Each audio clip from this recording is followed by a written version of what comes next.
ఈ ప్రాంతంలో రెండు కులాలు ఎక్కువ. ఒకటి రెడ్లు, రెండవది ఎస్సీలు. ఈ రెడ్లు ఎస్సీలను విభజించి రాబోయే డీలిమిటేషన్లో దీన్ని మాయం చేయాలన్న ఉద్దేశంతోనే చంద్రబాబు నాయుడు పడినటువంటి విపరీతమైన కుట్ర. దీన్ని నేను ఖండిస్తున్నా. కోటా వాకాళ్ళు రెండూ కలిసి ముందుకెళ్ళాలి. అది రాష్ట్రంలోనే దానివల్ల మంచి అవుతుంది. వాకాడిని తీసుకెళ్ళి నెల్లూరులో గడపడం, కోటని తీసుకెళ్ళి కాదు, వాకాడిని తీసుకెళ్ళి తిరుపతిలో కలపడం, కోటను తీసుకొని పోయి నెల్లూరులో కలపడం, ఇది దుర్మార్గపు చర్య. తెలుగుదేశం కుట్ర, మంచిది కాదు. రెండవది, దుగరాజపట్టణ ఓడరేవు నేను తీసుకొని వచ్చాను. 8,000 కోట్ల రూపాయలు ఇవ్వాలి. 8,000.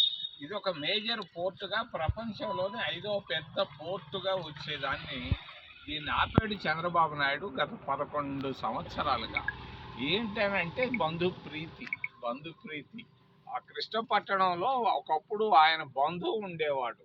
ఆ బంధువుకి బిజినెస్ తగ్గిపోద్దని ఇక్కడ దీన్ని ఆపాడు.